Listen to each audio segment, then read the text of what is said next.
Salut tout le monde! Et oui, une nouvelle petite vidéo aujourd'hui. Ça fait quand même un petit bout de temps que j'en ai pas fait. Donc, aujourd'hui, le sujet va être le karma et la loi du retour.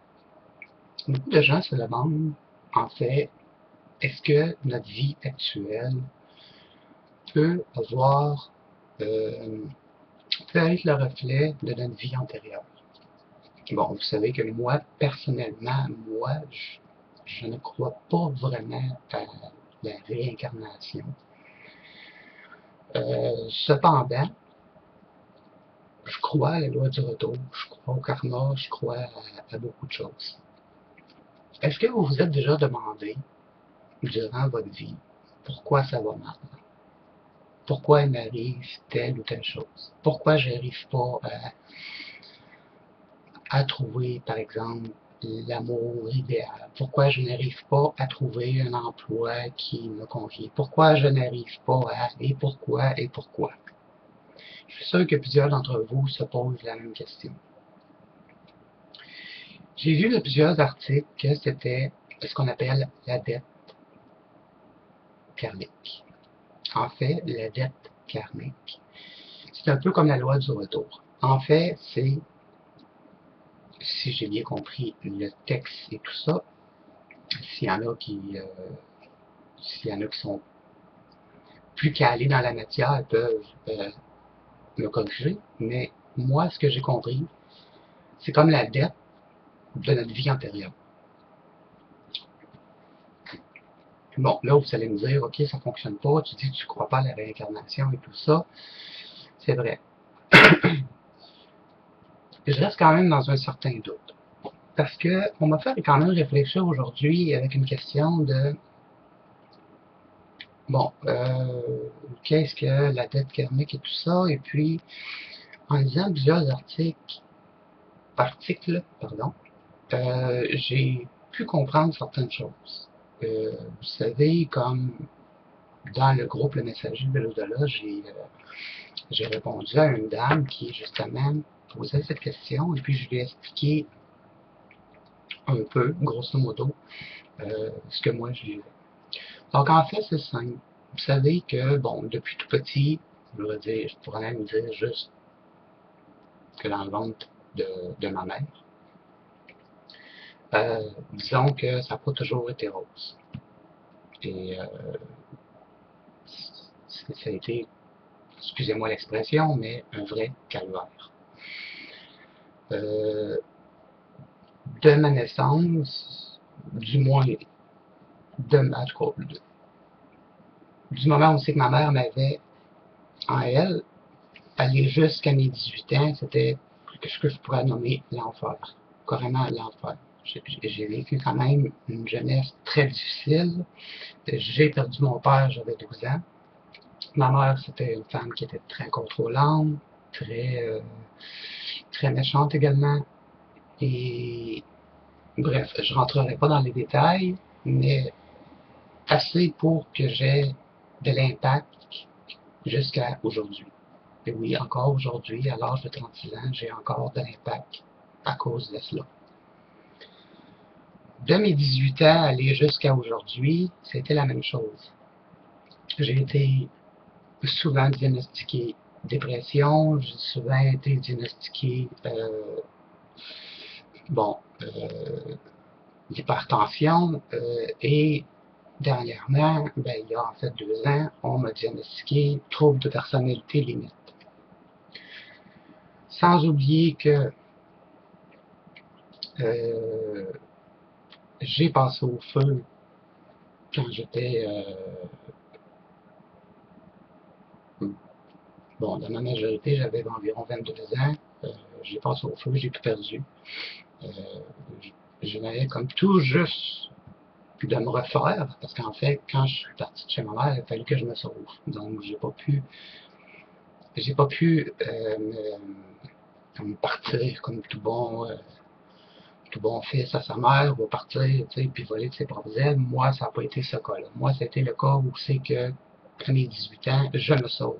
Je ne pars pas parce qu'il fallait que je parte. Il fallait que je me sauve, point. Donc, à 22 ans, je travaillais et tout ça. J'avais quand même, bon, un bon salaire et tout ça. Euh, Ma première euh, conjointe, euh, avec elle, j'ai eu mon premier enfant et tout ça. Bref, tout ça pour dire que j'ai passé au feu, j'ai tout perdu.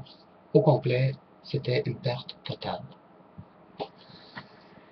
Toutes des petites choses comme ça qui m'étaient arrivées dans ma vie. Donc, tout ça pour dire que quand j'ai lu les textes tout à l'heure, et j'en ai quand même lu plusieurs, et puis ça m'a ça m'a allumé sur certains points. Ça fait que pourquoi moi j'ai à subir tout ça?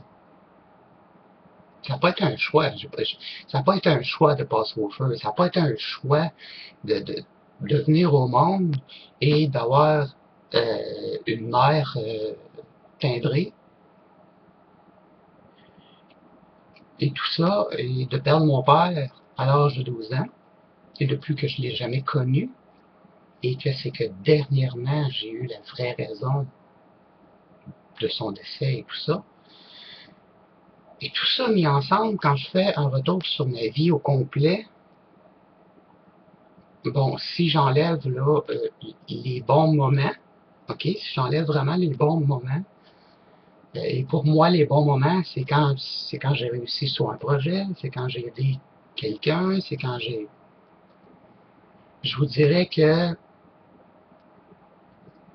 j'ai au moins 35 ans de ma vie, 34 ans, comme pour exagérer, 33-34 ans de ma vie où ça a été un enfer.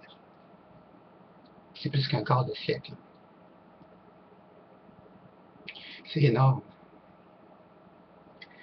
Puis,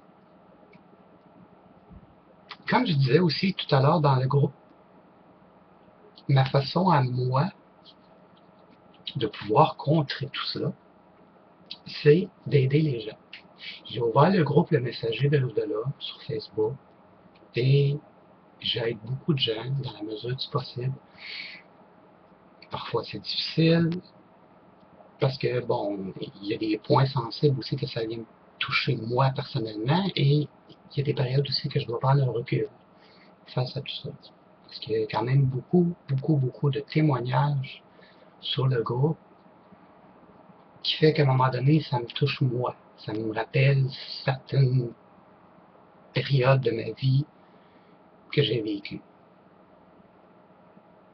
C'est sûr qu'on vit, bon, on vit toujours dans le passé d'une manière ou d'une autre parce que bon, le passé fait partie du présent, puis le présent fait partie du futur. Mais on ne peut pas oublier ça. La seule façon de contrer, et c'est qu'est-ce que j'ai expliqué, c'est d'aider les autres. Depuis 2 ans, j'aide les gens en permanence. C'est un besoin pour moi d'aider. Et même mon chat s'en aide. Tout ça pour dire que depuis 2 ans, j'ai comme l'impression d'avoir moins d'embûches. Je ne sais pas si c'est psychologique.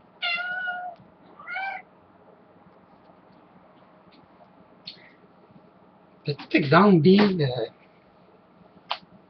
petit exemple, ce chat, c'est la petite perle. Il y a 2 ans, j'ai sauvé la vie. Et vous savez, pour lui avoir sauvé la vie, il serait mort aujourd'hui.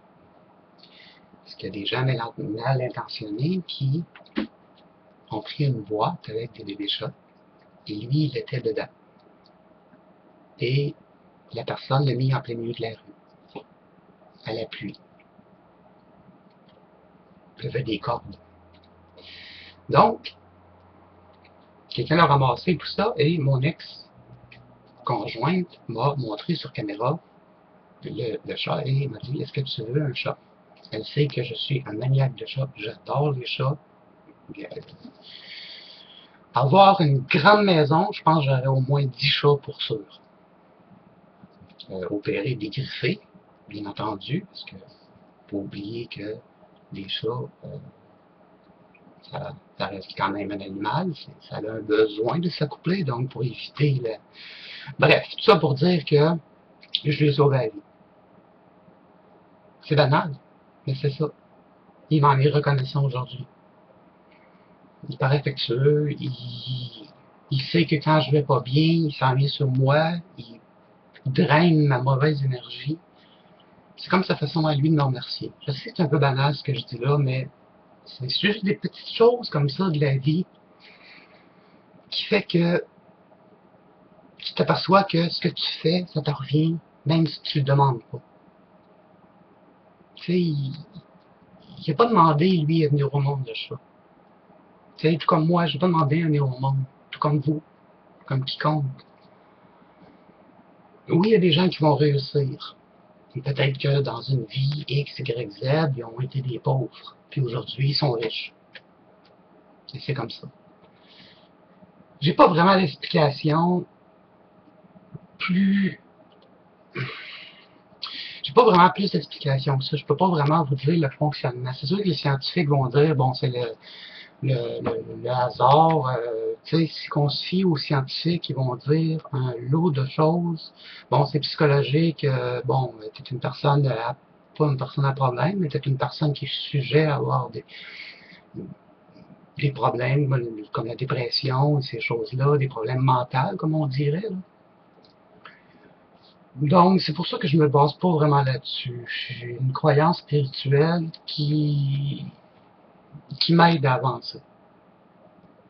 Il y en a d'autres, c'est Dieu. Il y en a d'autres, c'est Bouddha. Peu importe. Moi, c'est la spiritualité. Puis tout ça pour dire que, malgré le fait que j'ai eu toutes ces années derrière moi, ce qui fait qu'aujourd'hui, j'ai quand même un très bon bagage de vie, ce qui fait que tout ça a fait en sorte que je suis ce que je suis aujourd'hui. Et je réalise que plus j'aide les gens, plus que mes embûches, on dirait qu'ils s'éliminent un petit peu, un petit peu. Les choses se replacent tranquillement. Donc, je crois que vous ne devriez pas perdre espoir. Trouvez votre voie, trouvez-vous une façon. C'est comme moi, c'est ça, c'est aider les gens. Chacun d'entre vous, vous pouvez probablement se reconnaître dans ce que je dis. Donc, trouvez votre voie, trouvez votre façon à vous de vous racheter, si je peux dire ça comme ça. Je pense qu'il n'y a pas de meilleure explication, vraiment, logique ou illogique, ou plus approfondie. Mais, bref, j'ai été avec mon histoire à moi, puisque on m'a posé la question, justement, sur le messager de l'au-delà, et j'y réponds à ma façon, à ma manière, selon mon expérience, selon mon vécu. Alors, tout ce que je peux vous dire, c'est de ne jamais, jamais, jamais lâcher prise, même si vous êtes fatigué. Acceptez de vous faire aider. Acceptez de pardonner. Acceptez de vous pardonner. C'est une chose qui est très importante. Voilà, ce qui conclut ma vidéo, en espérant que cela répondra à certaines de vos interrogations. Il y a des liens sur Google que vous pouvez justement écrire comment payer sa dette karmique ou des choses comme ça. Il y a des livres. Mais je vous en supplie, j'ai vu des gens qui m'ont dit « Ah, il y a certains médiums qui peuvent régler ça et tout ça. » Faux. Une âme, elle reste une âme. Une vie, elle reste une vie. Il n'y a aucune personne sur la planète, à part soi-même, qui peut remédier à ça. Alors, s'il vous plaît, n'allez pas payer un médium pour ça. Demandez de l'aide, demandez à des gens qui sont expérimentés, qui vont vous offrir de l'aide gratuitement, mais ne payez pas pour ça. Et n'allez pas non plus croire que vous êtes sous un envoûtement et tout le tralala. Aujourd'hui, il y en a de toutes les sortes qui peuvent vous faire accroire des choses pour faire sortir le porte-monnaie. Et ça, moi, je trouve ça dégueulasse et je suis contre. Donc, s'il y a des gens qui vous dit de payer et tout là, ignorez. Fermez la porte, passez à autre chose. Orientez-vous sur des gens qui sont sincères et qui ont de l'amour à offrir. Sur ce, paix à vous. Et si vous avez des questions, n'hésitez pas à le demander. Et petite demande, ce serait important que vous puissiez partager mes vidéos, ceux qui vous intéressent, les partager sur votre mur. Vous savez que les vidéos que je fais, je ne suis pas rémunéré pour ça. YouTube se rémunère, lui, par exemple, grâce à nos vidéos, mais nous, on n'est pas rémunéré pour ça. Donc, nous, notre récompense à ceux qui font des vidéos, qui aident les gens, c'est le partage et se faire connaître. Donc, ce que je vous demande, c'est de partager les vidéos le plus possible. Faites le tour de la chaîne, il y a beaucoup d'aide, il y a des méditations, il y a du paranormal, il y a tous les sujets pas possibles. Oui, il y en a qui sont un peu plus crus, il y en a, c'est mon point de vue, il y en a, c'est... Bon, c'est sûr que ça peut pas plaire à tout le monde, c'est sûr que je suis québécois, j'ai pas le même accent, j'ai pas le même parler, j'ai pas les mêmes expressions et pas les mêmes, pas définitions, mais pas les mêmes mots. Donc, j'essaye d'être le plus clair possible pour que les gens de la France puissent bien me comprendre. Donc, d'où la raison que je dis toujours, si vous avez des questions, il faut me le demander. Il faut pas se gêner pour le faire. Donc, voilà. Donc, si possible, de partager les vidéos. Moi, je désactive les commentaires et les j'aime parce que, justement, il y a eu beaucoup de gens mal intentionnés qui s'amusaient à mettre des, j'aime pas et des commentaires très négatifs sur mes vidéos en disant que bon, je fais des vidéos pour faire pitié ou que je racontais des blablabla. Bref, pour éliminer ce genre de conneries-là, j'ai désactivé tout cela. Comme ça, bien moi, j'ai la conscience tranquille et ça m'évite de me mettre en colère pour rien ou d'avoir la tristesse pour rien. Donc sur ce, merci beaucoup de m'avoir écouté et prenez soin de vous. Et n'oubliez pas que derrière chaque nuage, le soleil brille et le soleil brille pour tout le monde. Et ce, sans exception. Paix à vous.